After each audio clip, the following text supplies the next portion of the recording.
With permission from HarperCollins Children's Books, this is Chapter 4 of The Secret Garden, Martha.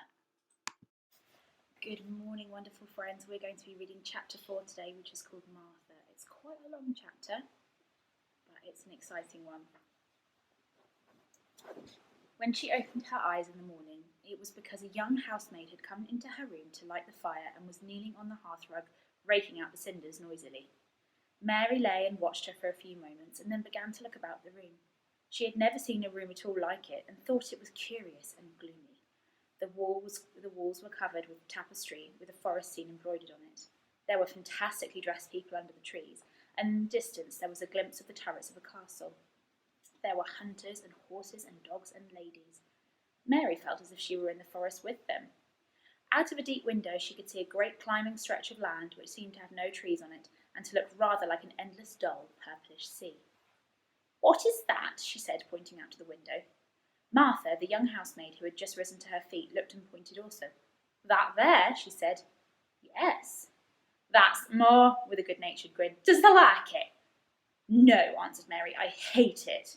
"That's because thou not used to it," Martha said, going back to her hearth. "Thou thinks it's too big and bare now, but thou will like it."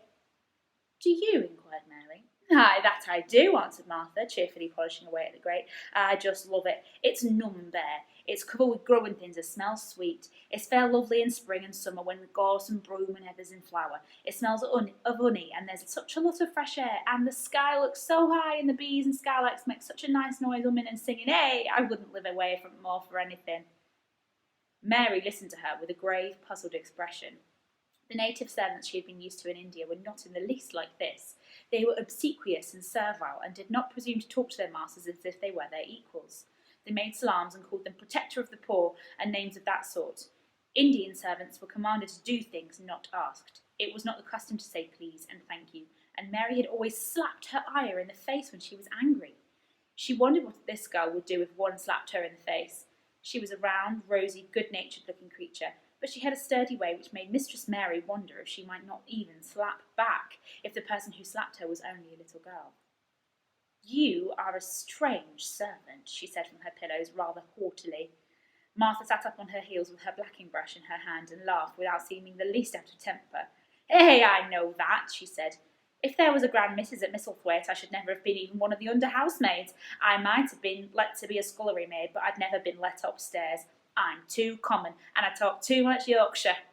But this is a funny house for all it's so grand. Seems like there's neither master nor mistress except Mr. Pitcher and Mrs. Medlock. Mr. Craven, he wouldn't be troubled about anything when he's here, and he's nearly always away. Mrs. Medlock gave me the place out of kindness. She told me she could never have done it if Misselthwaite had been like other big houses." "Are you going to be my servant?" Mary asked, still in her imperious little Indian way. Martha began to rub the grate again. "I'm Mrs. Medlock's servant," she said stoutly, "and she's Mr. Craven's, but I'm to do the housemaid's work up here and wait on you a bit. But you won't need much waiting on." "Who is going to dress me?" demanded Mary. Martha sat up on her heels again and stared. She spoke in broad Yorkshire in her amazement. "Can I dress the cell?" she said. "What do you mean? I don't understand your language," said Mary. "I forgot," Martha said. "Mrs. Medlock told me I'd have to be careful or you wouldn't know what I was saying. I mean, can't you put on your own clothes?" "No," answered Mary quite indignantly. "I never did in my life. My ayah dressed me, of course."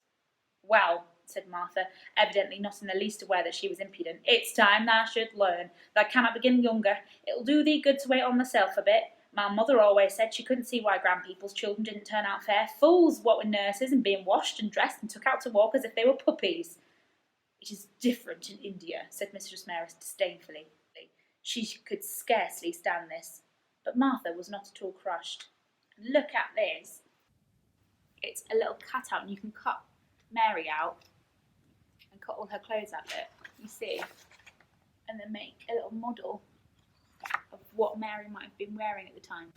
Now, I'm just going to have to remind you of something before we go on to the next page. This book was written a really long time ago, and people had different ways of talking about people than they do today. So you have to bear that in mind when I read the next bit, and that Martha hasn't been to school, and so she doesn't know as much about the world and about respecting everyone as we would. And Mary hasn't been to school, and as you know, she's not a very friendly person, so that might explain the next page, okay?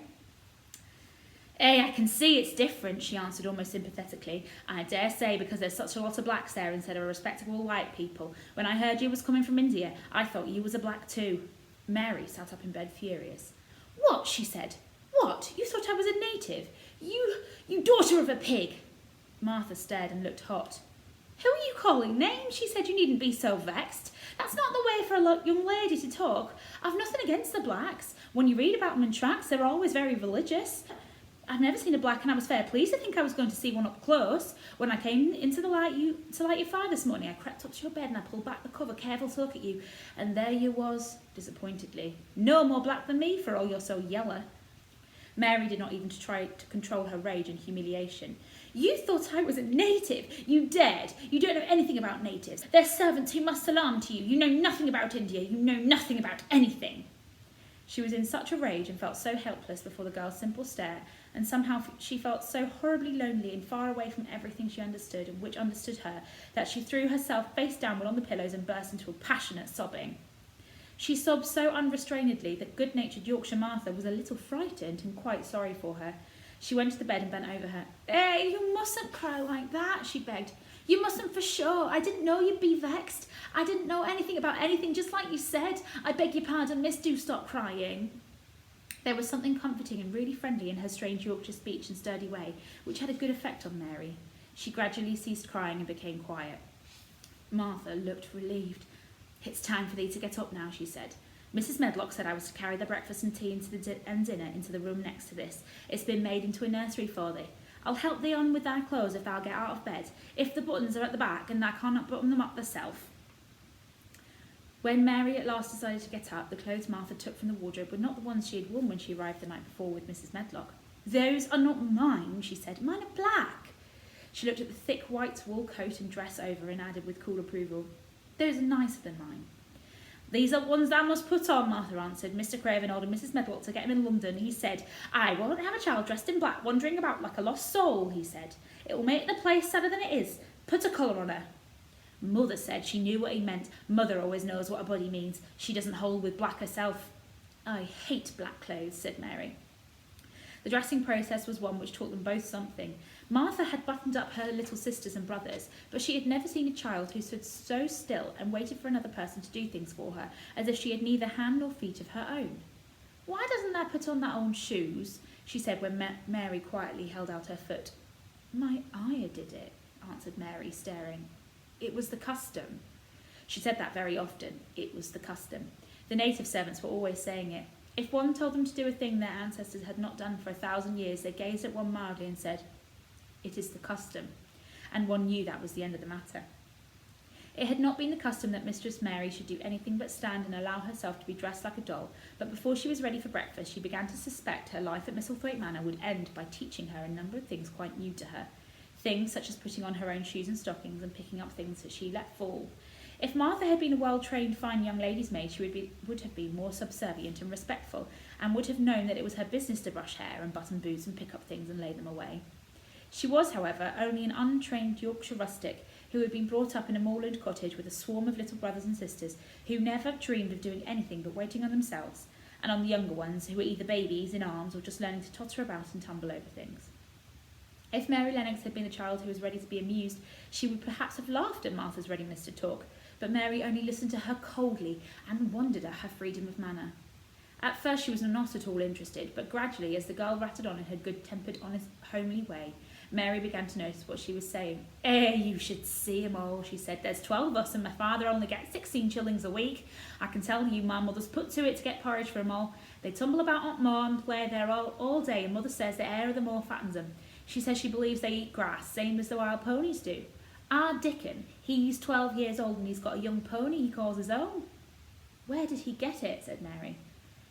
He found it on moor with its mother when it was a little one, and he began to make friends with it and give it bits of bread and pluck young grass for it.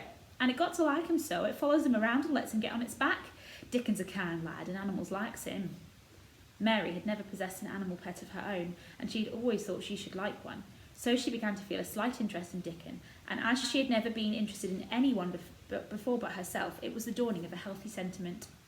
When she went into the room which had been made into a nursery for her, she found that it was rather like the one she had slept in. It was not a child's room, but a grown-up person's room, with gloomy old pictures on the walls and heavy old oak chairs. A table in the centre was set with a good substantial breakfast, but she had always had a very small appetite, and she looked with something more than indifference at the first plate Martha set before her. "I don't want it," she said. "That doesn't want that porridge?" Martha exclaimed incredulously. "No." "That doesn't know how good it is. Put a bit of treacle on it, or a bit of sugar." "I don't want it," repeated Mary. Said Martha, "I can't abide to see good victuals go to waste. If our children was at this table, they'd clean it bare in 5 minutes. "Why?" said Mary coldly. "Why?" echoed Martha. "Because they scarce ever had their stomachs full in their lives. They're as hungry as young hawks and foxes." "I don't know what it is to be hungry," said Mary with the indifference of ignorance. Martha looked indignant. "Well, it would do thee good to try it. I can see that plain enough," she said outspokenly. "I've no patience with folks that sits and stares at good bread and meat. My word, don't I wish Dickon and Phil and Jane and the rest of them had what's here under their pinafores." "Why don't you take it to them?" suggested Mary. "It's not mine," answered Martha stoutly, "and this isn't my day out. I get my day out once a month, same as rest, then I go home and clean up for mother and give her a day's rest." Mary drank some tea and ate a little toast with some marmalade. "You wrap up warm and run out and play, you," said Martha. "It'll do you good and get you some stomach for your meat." Mary went to the window. There were gardens and paths and big trees, but everything looked dull and wintry. Out? Why should I go out on a day like this? "Well, if that doesn't go out, I'll have to stay in, and what's that got to do?" Mary glanced about her. There was nothing to do.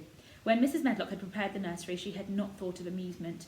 Perhaps it would be better to go out and see what the gardens were like. "Who will go out with me?" she inquired. Martha stared. "You'll go by yourself," she answered. "You'll have to learn to play like other children does when they haven't got sisters and brothers. Dickon goes off up moor by himself and plays for hours. That's how he made friends with Pony. He's got sheep up moor that knows him and birds as comes and eats out of his hand. However little there is to eat, he always saves a bit of his bread to coax his pets." It really was this mention of Dickon which made Mary decide to go out, though she was not aware of it. There would be birds outside, though they would not be ponies or sheep. They would be different from the birds in India, and it might amuse her to look at them. Martha found her coat and hat for her, and a pair of stout little boots, and showed her the way downstairs. "If thou goes round that way, thou'll come to gardens," she said, pointing to a gate in the wall of the shrubbery. "There's lots of flowers in summertime, but there's nothing blooming now." She seemed to hesitate a second before she added, "One of gardens is locked up. No one has been in it for 10 years. "Why?" asked Mary, in spite of herself. Here was another locked door added to the hundreds of locked doors in this strange house. "Mr. Craven had it shut when his wife died so sudden. He wouldn't let no one go inside. It were her garden. He locked door and dug hole and buried key. Oh, there's Mrs. Medlock's bell ringing. I must run." After she was gone, Mary turned down the walk which led to the door in the shrubbery. She could not help thinking about the garden which no one had been into for 10 years. She wondered what it would look like and whether there were any flowers still alive in it. When she had passed through the shrubbery gate, she found herself in great gardens with wide lawns and winding walks and clipped borders. There were trees and flower beds and evergreens clipped into strange shapes, and a large pool with an old grey fountain in its midst. But the flower beds were bare and wintry, and the fountain was not playing. This was not the garden which was shut up. How could a garden be shut up? You could always walk into a garden. She was just thinking this when she saw that at the end of the path she was following, there seemed to be a long wall with ivy growing over it. She was not familiar enough with England to know that she was coming up to the kitchen gardens where the vegetables and fruit were growing. She went towards the wall and found that there was a green door in the ivy and that it stood open. This was not the closed garden, evidently, and she could go into it. She went through the door and found that it was a garden with walls all around it, and that it was only one of several walled gardens which seemed to open up one into the other. She saw another open green door revealing bushes and pathways between beds containing winter vegetables. Fruit trees were trained flat against the wall, and over some of the beds there were glass frames.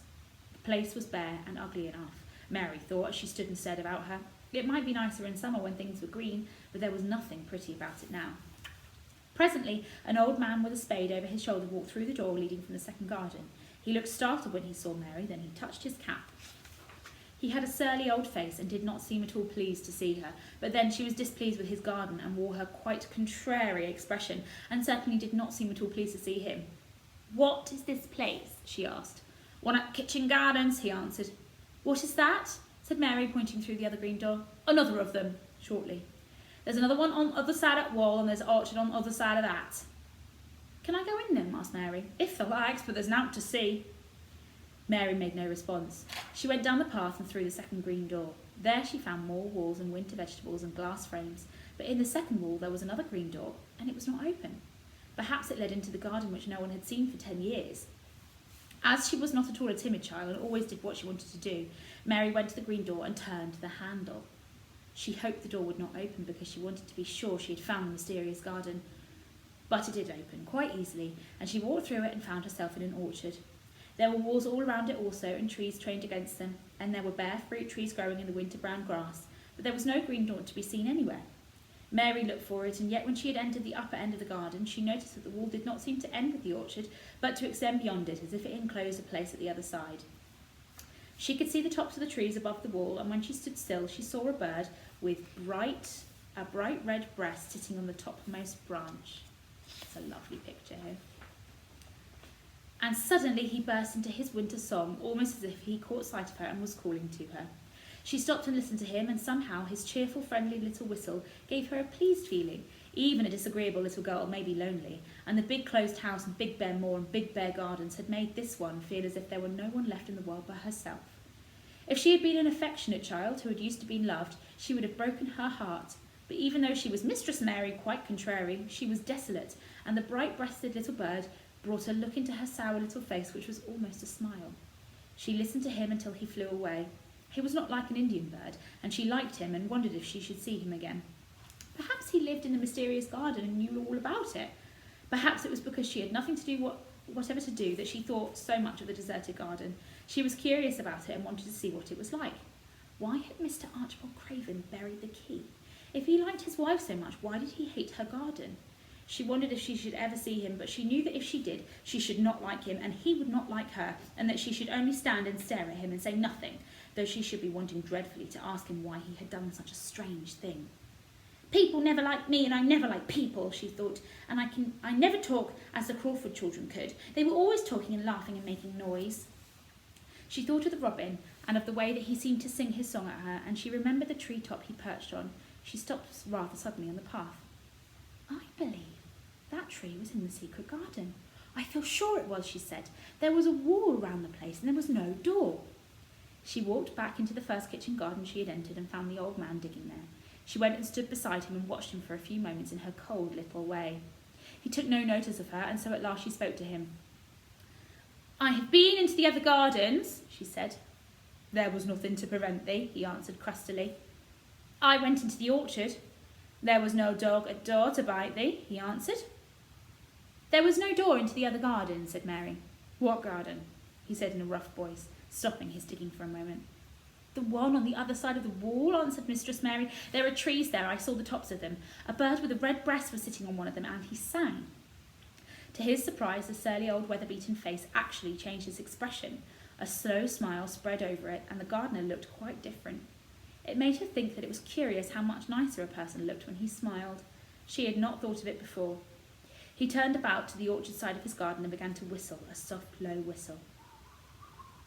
She could not understand how such a surly man could make such a coaxing sound. Almost the next moment, a wonderful thing happened. She heard a soft little rushing flight through the air, and it was the bird with the red breast flying towards them, and he actually alighted on a big clod of earth quite near the gardener's foot. "Here he is," chuckled the old man, and then he spoke to the bird as if he was speaking to a child. "Where has that been, thou cheeky little beggar?" he said. "I've not seen thee before today. Has there begun thy courting this early in season? Thou art too forward." The bird put his tiny head on one side and looked up at him with soft bright eyes, which was like a black dewdrop. He seemed quite familiar, and not the least afraid. He hopped about and pecked the earth briskly, looking for seeds and insects. It actually gave Mary a strange feeling in her heart, because he was so pretty and cheerful and seemed so like a person. He had a tiny plump body and a delicate beak and slender delicate legs. "Will he always come when you call him?" she asked, almost in a whisper. "Aye, that he will. I've known him ever since he was a fledgling. He came out of nest on the garden, and when he first flew over at wall, he was too weak to fly back again for a few days, and we got friendly. When he went over at wall, and the rest of the brood were gone, and he were lonely, he came back to me." "What kind of bird is he?" Mary asked. "Doesn't thou know?" He's a robin breast, and they're the friendliest, curiousest birds alive. They're almost as friendly as dogs if you know how to get on with them. Watch him pecking about there and looking round now at us again. He knows we're talking about him." It was the strangest thing in the world to see the old fellow. He looked at the plump little scarlet-waisted bird as if he were both proud and fond of him. "He's a conceited one," he chuckled. "He likes to hear folk talk about him, and curious, bless me, there was never his like for curiosity and meddling. He's always coming to see what I'm planting. He knows all the things Master Craven never troubles himself to find out. He's the head gardener, he is." The robin hopped about busily pecking the soil and now and then stopped and looked at them a little. Mary thought that his black dewdrop eyes gazed at her with great curiosity. It really seemed as if he were finding out all about her. The strange feeling in her heart increased. "Where did the rest of the brood fly to?" she asked. "There's no knowing. The old ones turn them out of their nests and make them fly, and they're scattered before you know it. This one was a knowing one, and he knew he was lonely." Mistress Mary went a step nearer to the robin and looked at him very hard. "I'm lonely," she said. She had not known before that this was one of the things which made her feel sour and cross. She seemed to find out when the robin looked at her and she looked back at the robin. The old gardener pushed his cap back on his bald head and stared at her for a minute. "Art thou the little wench from India?" he asked. Mary nodded. "Then no wonder thou'rt lonely. Thou'lt be lonely before thou's done," he said. He began to dig again, driving his spade deep into the rich black garden soil while the robin hopped about very busily employed. "What is your name?" Mary inquired. He stood up to answer her. "Ben Weatherstaff," he answered, and then added with a surly chuckle, "I'm lonely myself, except when he's with me," and he jerked his thumb towards the robin. "He's the only friend I've got." "I have no friends at all," said Mary. "I never had. My ayah didn't like me, and I never played with anyone." It is a Yorkshire habit to say what you think with blunt frankness, and old Ben Weatherstaff was a Yorkshire moor man. "That and me are a good bit alike," he said. "We was wove out of same cloth. We're neither of us good looking, and we're both of us sour as we look. We've got the same nasty tempers, both of us, I'll warrant." This was plain speaking, and Mary Lennox had never heard the truth about herself in her life. Native servants had always salaamed and submitted to you, whatever you did. She had never thought much about her looks, but she wondered if she was as unattractive as Ben Weatherstaff, and she also wondered whether she looked sour as he had looked before the robin came. She actually began to wonder also if she was nasty-tempered. She felt uncomfortable. Suddenly a clear, rippling little sound broke out near her, and she turned around. She was standing a few feet from a young apple tree, and the robin had flown onto one of its branches and had burst into a scrap of song. Ben Weatherstaff laughed outright. "What did he do that for?" asked Mary. "He's made up his mind to make friends with thee," replied Ben. "Dang me as he hasn't took a bit of a fancy to thee." "To me?" said Mary, and she moved towards the little tree softly and looked up. "Would you make friends with me?" she said to the robin, just as if she were speaking to a person. "Would you?" And she did not say either in her hard little voice or her imperious Indian voice, but in a tone so soft and eager and coaxing that Ben Weatherstaff was surprised as she had been when she had heard him whistle. "Why," he cried out, "thou said that as nice a human as if thou were a real child instead of a sharp old woman. Thou said it almost like Dickon talks to his wild things on more." "Do you know Dickon?" Mary asked, turning round rather in a hurry. "Everybody knows him. Dickon's wandering about everywhere. The very blackberries and bells knows him. I'll warrant foxes show him where their cubs live, and the scarlarks deny their nests from him." Mary would have liked to ask some more questions. She was almost as curious about Dickon as she was about the deserted garden. At just that moment the robin, who had ended his song, gave a little shake of his wings, spread them, and flew away. He had made his visit and had other things to do. "He's flown over the wall!" Mary cried out, watching him. "He has flown into the orchard. He has flown across the other wall, into the garden where there is no door." "He lives there," said Ben. "He came out of the egg there. If he's courting, he's made up to some young madam of a robin that lives among the old rose tree there." "Rose trees," said Mary. "Are there rose trees?" Ben Weatherstaff took up his spade again and began to dig. "That was 10 years ago," he mumbled. "I should like to see them," said Mary. "Where is the green door? There must be a door somewhere." Ben drove his spade deep and looked as uncompanionable as if he had looked when she first saw him. "That was 10 years ago, but there isn't a door now," he said. "No door?" cried Mary. "There must be." "No one as anyone can find, and none as is anyone's business. Don't you be meddlesome, wench, and poke your nose where there's no cause to go. Here, I must go on with my work. Get ye gone and play with you. I've no more time." and he actually stopped digging, threw his spade over his shoulder and walked off without even glancing at her or saying goodbye. And that is the end of the chapter. Chapter 5 is called The Cry.